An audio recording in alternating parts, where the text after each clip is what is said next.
إنا أنزلنا إليك الكتاب بالحق لتحكم بين الناس بما أراك الله ولا تكن للخائنين خصيما واستغفر الله إن الله كان غفورا رحيما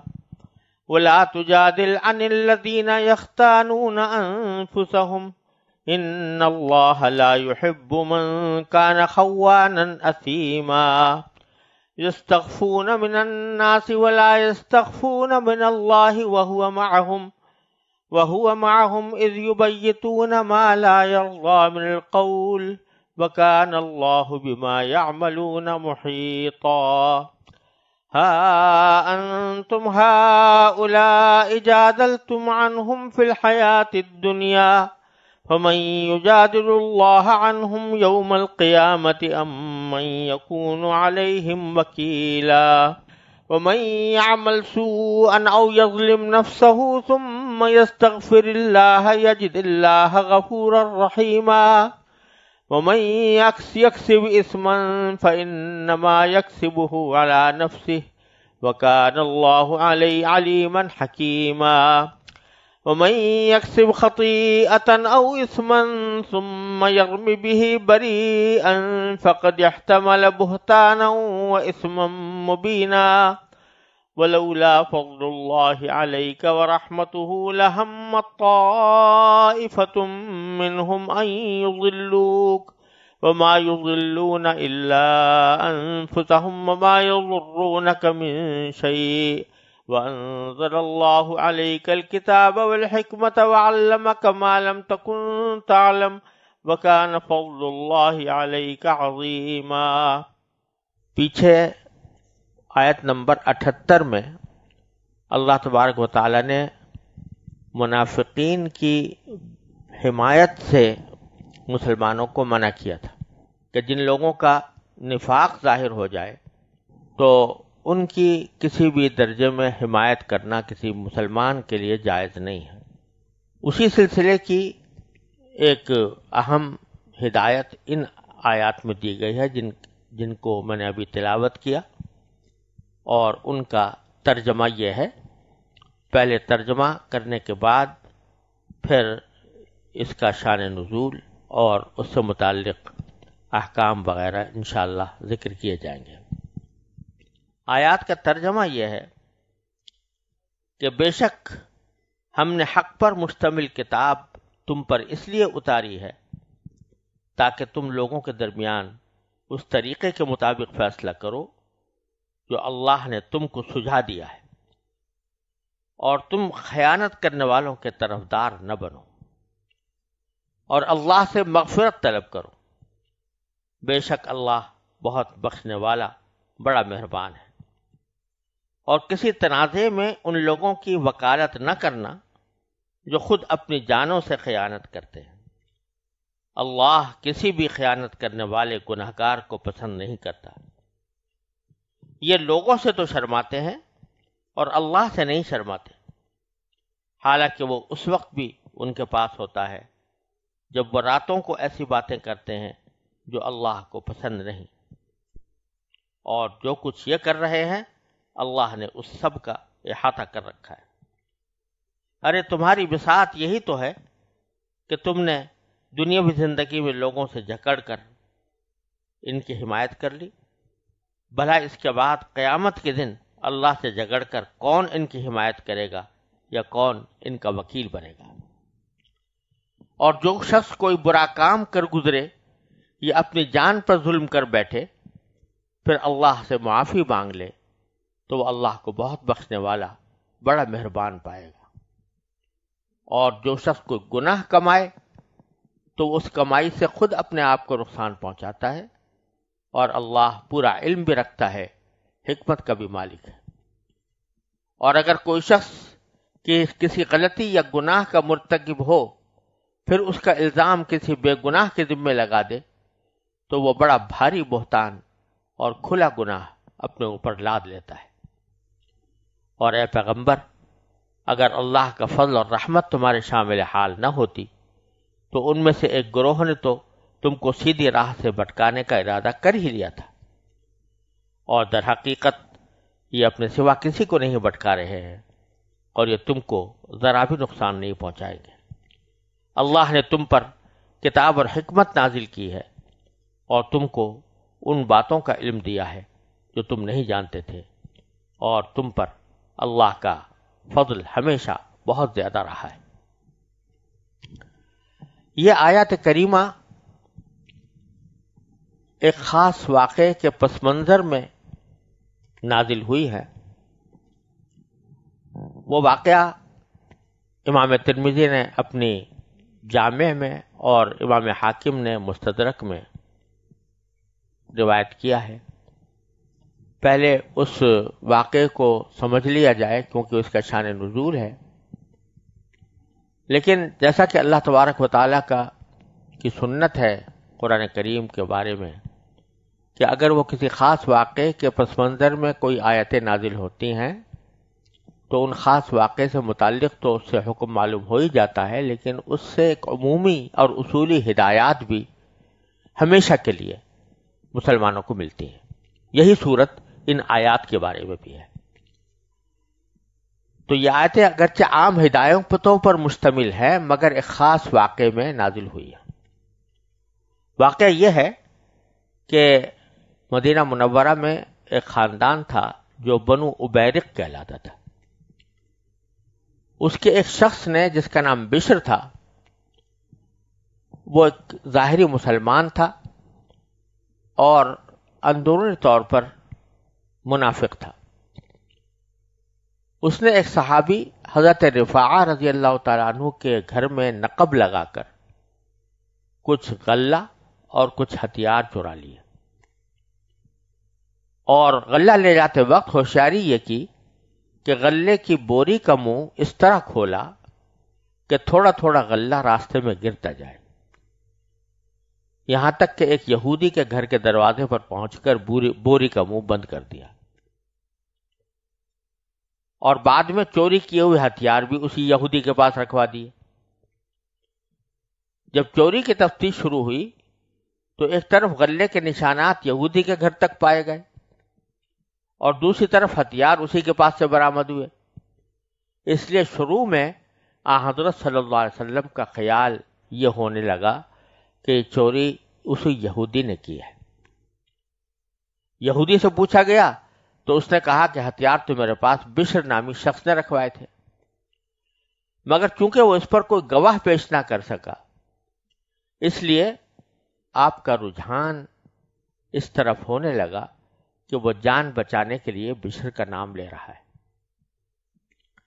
دوسری طرف بشر کے خاندان بنو عبیرق کے لوگ بھی بشر کی وکالت کرتے ہوئے اس بات پر زور لگا رہے تھے کہ سزا بشر کے بجائے یہودی کو دی جائے، اور اس بات کے وہ دلائل پیش کرنا چاہتے تھے۔ ابھی یہ معاملہ چل ہی رہا تھا کہ یہ آیات کریمہ نازل ہو گئیں اور ان کے ذریعے بشر کی دھوکہ بازی کا پردہ چاک کر دیا گیا اور یہودی کو بے گناہ قرار دے کر بری کر دیا گیا۔ بشر کو جب راز فاش ہونے کا پتہ لگا تو وہ فرار ہو کر کفار مکہ سے جا ملا اور وہاں کفر کی حالت میں بری طرح اس کی موت واقع ہوئی۔ ان آیات کے ذریعے ایک طرف تو معاملے کی اصل حقیقت حضرت صلی اللہ علیہ وسلم پر کھول دی گئی، اس کے علاوہ مقدمات کے فیصلے کرنے کے لیے اہم اصول بتا دیے گئے، اور اگر دیکھا جائے تو جو پہلی آیت اس میں پڑھی گئی ہے اس میں اللہ تبارک و تعالی نے قانون اور اس کے نفاذ سے متعلق جو عام طور سے ادارے پائے جاتے ہیں ان تینوں کے لیے اس میں ہدایت موجود ہے۔ عام طور سے آج کل ہماری اصطلاح کے مطابق قانون جاری کرنے اور اس کے نافذ کرنے، ان دونوں کے لیے تین ادارے ہیں جو عام طور سے کام کرتے ہیں۔ ایک کو مقننہ کہا جاتا ہے، یہ وہ ادارہ ہے جو قانون بناتا ہے جیسے کہ پارلیمنٹ، اور دوسرا عدلیہ ہوتا ہے جو قانون کے مطابق عدل و انصاف سے فیصلہ کرتا ہے. اور تیسرا ادارہ جس کو کہا جاتا ہے وکالت کا ادارہ، کہ وہ لوگوں کے مقدمات میں ان کی وکالت کرتا ہے. تو اگر دیکھا جائے تو ان آیات کریمہ میں سے جو پہلی آیت میں نے تلاوت کی ہے اس میں ان تینوں اداروں سے متعلق واضح اور بنیادی ہدایات موجود ہیں. پہلی ہدایت تو یہ ہے کہ انا انزلنا الیک الکتاب بالحق، ہم نے یہ کتاب یعنی قرآن کریم تمہارے پاس نازل کی ہے جو حق کے ساتھ ہے، حق پر مشتمل ہے. یہ ہدایت ہے مقننہ کو کہ کوئی بھی قانون اس کتاب کے مطابق کے خلاف بنانا مقننہ کے لیے درست نہیں ہے. جو بھی قانون ہوگا وہ کتاب اللہ ہی طے کرے گی. اور اس قرآن کریم کے حکم میں نبی کریم سرور دو عالم صلی اللہ علیہ وسلم کی تعلیمات بھی داخل ہیں، اس لیے کہ یہ کتاب نبی کریم صلی اللہ علیہ وسلم کی تعلیمات پر عمل کرنے کا بھی حکم دیتی ہے. لہذا مقننہ کے لیے ہدایت اس میں یہ ہے کہ کوئی قانون قرآن و سنت کے خلاف نہ ہو، جو قانون بنایا جائے وہ قرآن و سنت کے عین مطابق ہو. دوسرا حصہ یہ ہے کہ لِتَحْكُمَ بَيْنَ النَّاسِ بِمَا أَرَاكَ اللَّهُ، کہ آپ لوگوں کے درمیان فیصلہ کریں اس طریقے پر جو اللہ نے آپ کو سجھا دیا ہے یا سمجھا دیا ہے. تو یہاں فیصلہ کرنے کا ذکر ہے، تو یہ ایک عدلیہ کے لیے ہدایت ہے کہ وہ جو کچھ بھی فیصلہ کرے وہ ان تعلیمات کے مطابق کرے جو اللہ تبارک و تعالی نے نبی کریم صلی اللہ علیہ وسلم کے ذریعے ہم تک پہنچائی ہے. لہذا عدالت کا جو طریقہ کار ہے وہ طریقہ کار بھی قرآن و سنت کے مطابق ہونا چاہیے. لِتَحْكُمَ بَيْنَ النَّاسِ بِمَا أَرَاكَ اللَّهُ. اور تیسرا ادارہ جو وکالت کا ادارہ ہوتا ہے اس کے لیے آگے یہ ہدایت ہے کہ وَلَا تَكُن لِّلْخَائِنِينَ خَصِيمًا، جو لوگ اب خیانت کر رہے ہیں ان کی وکالت نہ کرو، ان کے طرفدار اور حمایتی نہ بنو. جو لوگ خیانت کر رہے ہیں ان کے طرفدار بننا تمہارے لیے جائز نہیں ہے. تو یہاں اصول بیان کر دیا گیا کہ کسی دوسرے کا مقدمہ لڑنا یا اس کی حمایت کرنا، اس کی وکالت کرنا، یہ اسی وقت جائز ہو سکتا ہے جبکہ موکل جس کی وکالت کی جا رہی ہے وہ حق پر ہو. اگر معلوم ہے کہ یہ غلط کار ہے، یہ معلوم ہے کہ یہ گنہگار ہے، یہ خائن ہے، تو اس کی حمایت کرنا جائز نہیں. یہ تو ایک اصولی بات بھی اللہ تبارک و تعالی نے تینوں اداروں سے متعلق بیان فرمائی ہے. اور جو واقعہ میں نے ابھی ذکر کیا اس واقعے کے حساب سے اس ان آیتوں میں اشارہ اس بات کی طرف ہے کہ آپ اللہ نے جو کچھ آپ کو ان آیات کے ذریعے بتا دیا ہے اس کے مطابق فیصلہ فرمائیں، اور جو ظاہری طور پر لوگوں کی منافقت کی وجہ سے کسی اور کو مجرم سمجھانے کے قرینے پیدا کیے گئے ہیں ان سے آپ متاثر نہ ہوں، اور جو خیانت کرنے والے ہیں یعنی جو اصل چور ہے ان کے حمایتی نہ بنے. لا تکن للخائنین خصیما. اور یہ ہوا یہ تھا کہ جس شروع میں جب نبی کریم صلی اللہ علیہ وسلم کو یہ پتہ چلا تو سب سے پہلے بنو عبیرق کے لوگ ہی حضور اقدس صلی اللہ علیہ وسلم کے پاس پہنچے تھے، اور انہوں نے جا کر یہ کہا تھا کہ ہمارا خاندان حسن الاسلام ہے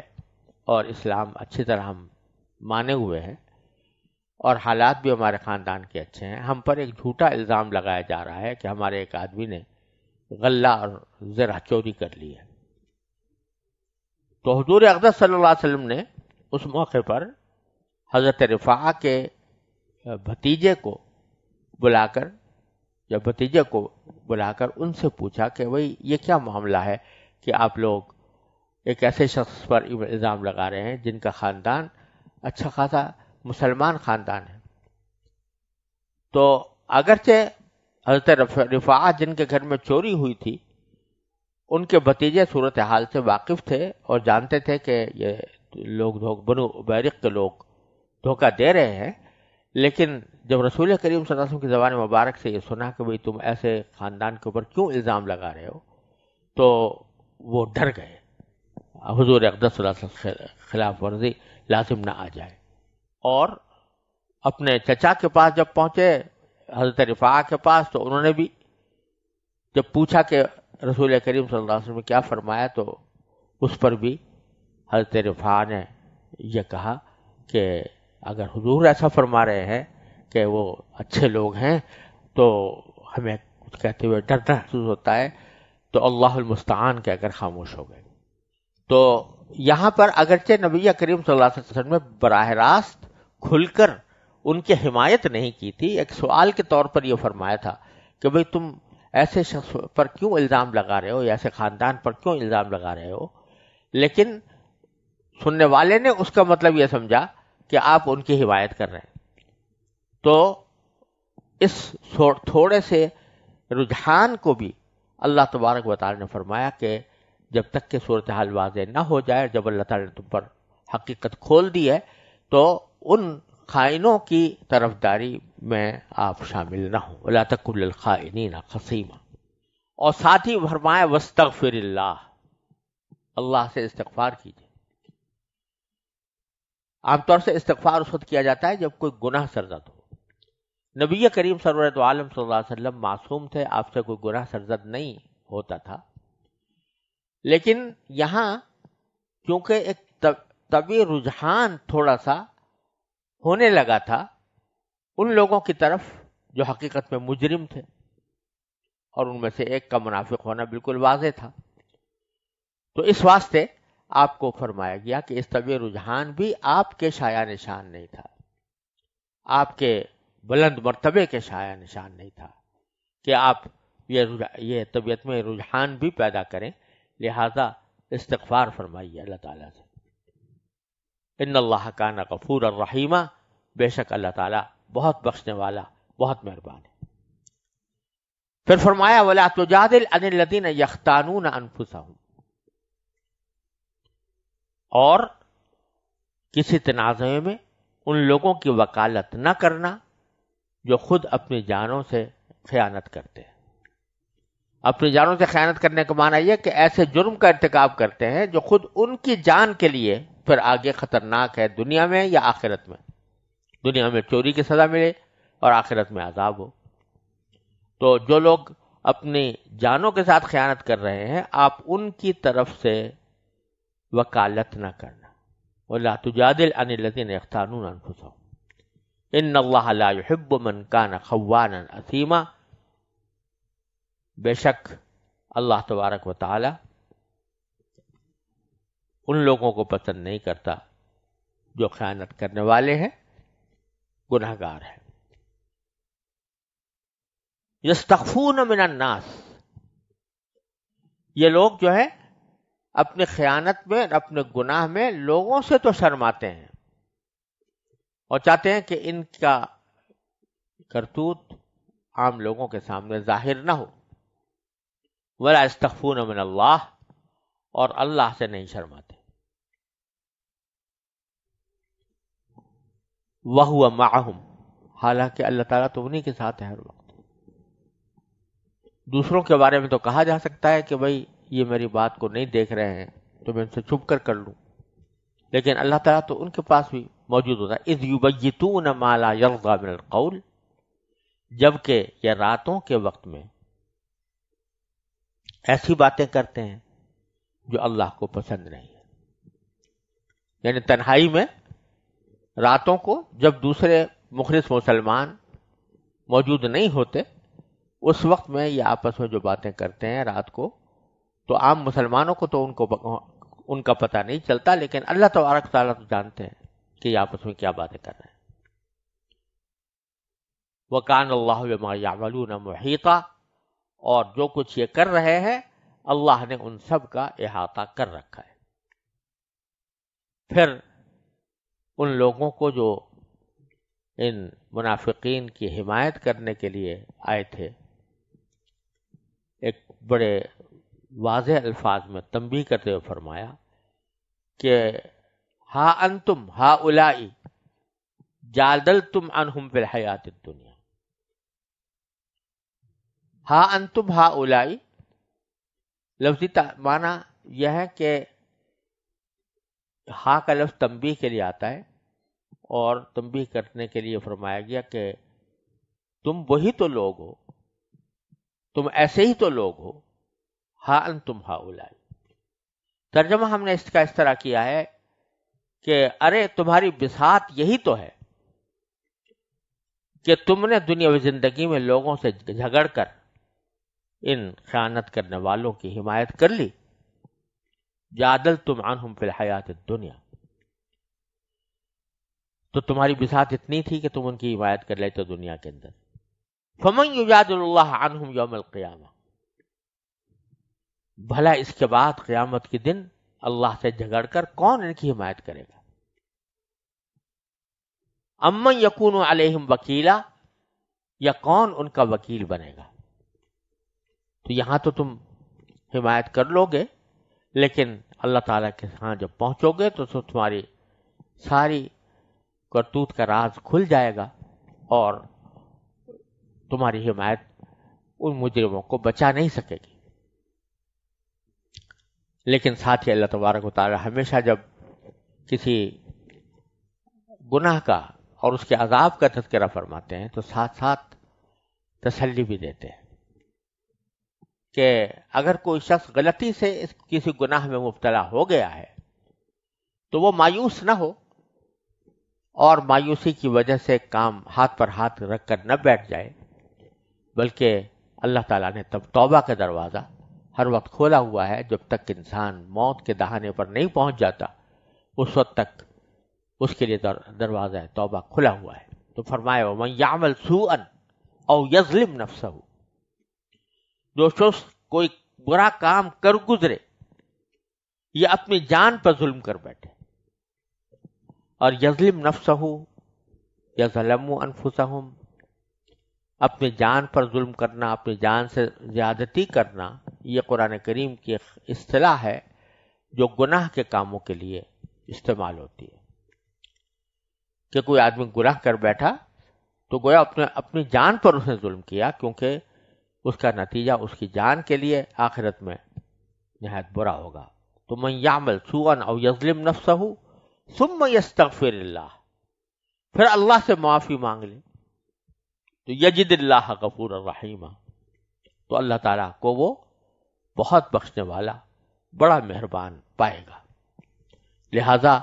اب بھی جو لوگ حمایت کر رہے ہیں منافقین کی یا کی ہے جنہوں نے حمایت، وہ اپنے اس گناہ سے باز آ کر توبہ کر لیں اور اللہ تعالیٰ کی بارگاہ میں حاضر ہو کر معافی مانگ لیں تو اللہ تعالیٰ ان کو معاف کر دے گا. اور اس کے برعکس الٹا کام اگر کوئی شخص کرے کہ ایک طرف تو گناہ کرے، خود ناجائز حرام کام کرے، پھر کسی بے گناہ کے سر اس کو ڈال دے، تو اس کی وعید بیان فرمائی وَمَن یکسب اثما، اور کوئی شخص اگر کسی غلطی یا گناہ کا مرتکب ہو فَإِنَّمَا يَكْسِبُهُ عَلَى نَفْسِهِ، تو وہ خود اپنے آپ کو نقصان پہنچاتا ہے. وَكَانَ اللَّهُ عَلِيمًا حَكِيمًا، کیونکہ اللہ تعالیٰ خوب جانتے ہیں اور حکمت والے بھی ہیں، علم کے بھی مالک ہیں، حکمت کے بھی مالک ہیں. تو اس واسطے وہ جانتے ہیں کہ اصل مجرم کون ہے، اور حکمت کا تقاضا یہ ہوتا ہے اللہ تبارک و تعالیٰ کی بعض اوقات کہ اس کو فوری طور پر سزا دینے کے بجائے اس کی سزا کو کچھ عرصے مؤخر کرتے ہیں. وَمَن يَكْسِبْ خَطِيئَةً أَوْ إِثْمًا ثُمَّ يَرْمِ بِهِ بَرِيئًا، اور اگر کوئی شخص کسی غلطی یا گناہ کا مرتکب ہو پھر اس کا الزام کسی بے گناہ کے ذمہ ڈال دے، فقد احتمل بہتانا و اثما مبینا، تو وہ بڑا بھاری بہتان اور کھلا گناہ اپنے اوپر لاد لیتا ہے۔ اس سے اس واقعے کے پس منظر میں بنو ابیرق کے بارے میں یہی صورتحال تھی کہ چوری تو انہوں نے خود کی تھی اور الزام ڈال دیا تھا یہودی پر، جس کو قرآن یہاں پر بریئن کا لفظ استعمال کیا کہ جو بے گناہ تھا۔ اس واسطے یہ انہوں نے دوہرا گناہ کیا کہ ایک کو گناہ کا کام کیا، دوسروں ایک یہودی کے سر ڈال دیا، تو یہ بڑا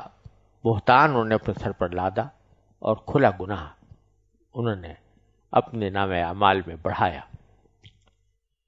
پھر آگے اللہ تبارک و تعالیٰ فرماتے ہیں وَلَوْلَا فَضْلُ اللَّهِ عَلَيْكَ وَرَحْمَتُهُ لَهَمَّتْ طَائِفَةٌ مِّنْهُمْ أَن يُضِلُّوكَ، اگر اللہ کا فضل اور رحمت تمہارے شامل حال نہ ہوتی تو ان میں سے ایک گروہ نے تو تم کو سیدھی راہ سے بھٹکانے کا ارادہ کر ہی لیا تھا۔ وہ جو لوگ تھے بنو ابیرق کے لوگ آئے تھے اور انہوں نے حمایت کی تھی بنو ابیرق کی، اور کہا تھا کہ یہ لوگ اچھے لوگ ہیں اور یہ چوری کا ارتکاب نہیں کر سکتے، تو اس سے اشارہ ہے کہ اگر اللہ تعالیٰ کا فضل و رحمت نہ ہوتا کہ آپ کو وحی کے ذریعے صحیح صورتحال سے باخبر کر دیا گیا، تو آپ ہو سکتا تھا کہ ان کے بہکائے میں آ جاتے، لیکن اللہ تبارک و تعالیٰ نے اپنے فضل و کرم سے آپ کو ان کے بہکائے میں آنے سے بچایا۔ وَمَا يُضِلُّونَ إِلَّا أَنفُسَهُمْ، اور اس حرکتوں کے ذریعے یہ کسی اور کو نہیں خود اپنے آپ کو گمراہ کر رہے ہیں۔ وَمَا يَضُرُّونَكَ مِن شَيْءٍ، اور آپ کو کوئی نقصان نہیں پہنچاتے۔ وَأَنزَلَ اللَّهُ عَلَيْكَ الْكِتَابَ وَالْحِكْمَةَ، اور اللہ تبارک و تعالیٰ نے آپ پر کتاب نازل کی ہے اور حکمت نازل کی ہے۔ وَعَلَّمَكَ مَا لَمْ تَكُنْ تَعْلَمُ، اور آپ کو ان چیزوں کا علم عطا کیا ہے جو تم پہلے نہیں جانتے تھے۔ وَكَانَ فَضْلُ اللَّهِ عَلَيْكَ عَظِيمًا، اور اللہ کا فضل آپ کے اوپر بہت بڑا ہے۔ ان آیات کریمہ سے اور خاص طور سے اس کے آخری حصے سے چند باتیں بھی معلوم ہوتی ہیں اور فقہاء کرام نے اور علماء کرام نے ان سے مستنبط کی ہیں۔ ان میں سے ایک بات یہ ہے کہ اللہ تبارک و تعالی نے یہاں پر رسول کریم سرورد عالم صلی اللہ علیہ وسلم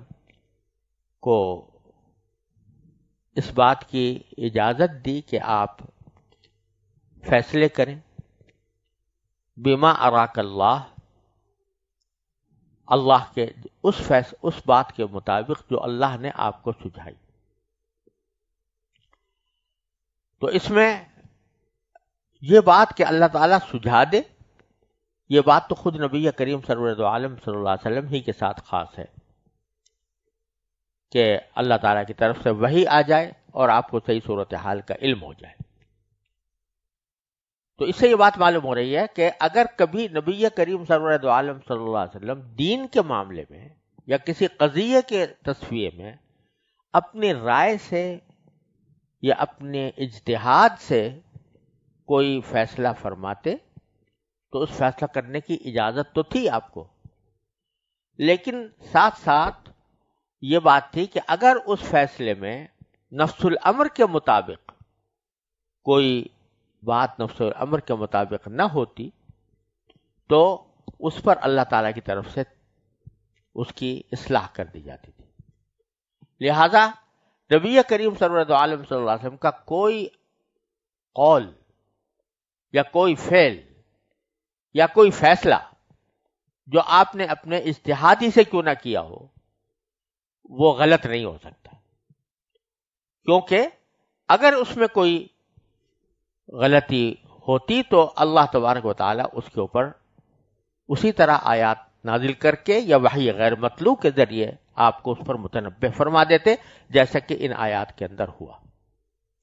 لہذا اس سے یہ بات بالکل واضح معلوم ہو رہی ہے کہ اللہ تبارک و تعالیٰ نے حضرت صلی اللہ علیہ وسلم کے اقوال و افعال اور آپ کے فیصلوں کو شریعت میں حجت قرار دیا ہے. آپ کبھی غلطی کا ارتکاب آپ سے اس طرح نہیں ہو سکتا کہ اس پر اللہ تعالیٰ کی طرف سے تنبیہ بھی نہ ہو وحی کے ذریعے. اور شاید اسی پہلو کو واضح کرنے کے لیے اللہ تبارک و تعالیٰ نے آخر میں جو لفظ استعمال فرمایا وَأَنزَلَ اللَّهُ عَلَيْكَ الْكِتَابَ وَالْحِكْمَةَ، اللہ نے آپ کے اوپر کتاب بھی نازل کی ہے اور حکمت بھی نازل کی ہے. اس سے معلوم ہو رہا ہے حکمت کتاب سے الگ کوئی چیز ہے جو اللہ تعالیٰ نے نبی کریم صلی اللہ علیہ وسلم پر نازل فرمائی، اور اسی کو وحی غیر مطلوب بھی کہا جاتا ہے. یعنی وہ وحی تو ہے لیکن اس کی قرآن کریم کی طرح تلاوت نہیں ہوتی. تو اس سے نبی کریم صلی اللہ علیہ وسلم کے اقوال و افعال، آپ کے فیصلوں، آپ کی تقریرات، ان سب کا حجت شرعیہ ہونا واضح ہوتا ہے کہ آپ نے جو بات بھی فرمائی یا جو فیصلہ فرمایا وہ ساری امت کے لیے، آنے والی انسانیت کے لیے وہ ایک مستقل حجت کی حیثیت رکھتا ہے اور مسلمانوں کو اس کی پیروی لازم ہے.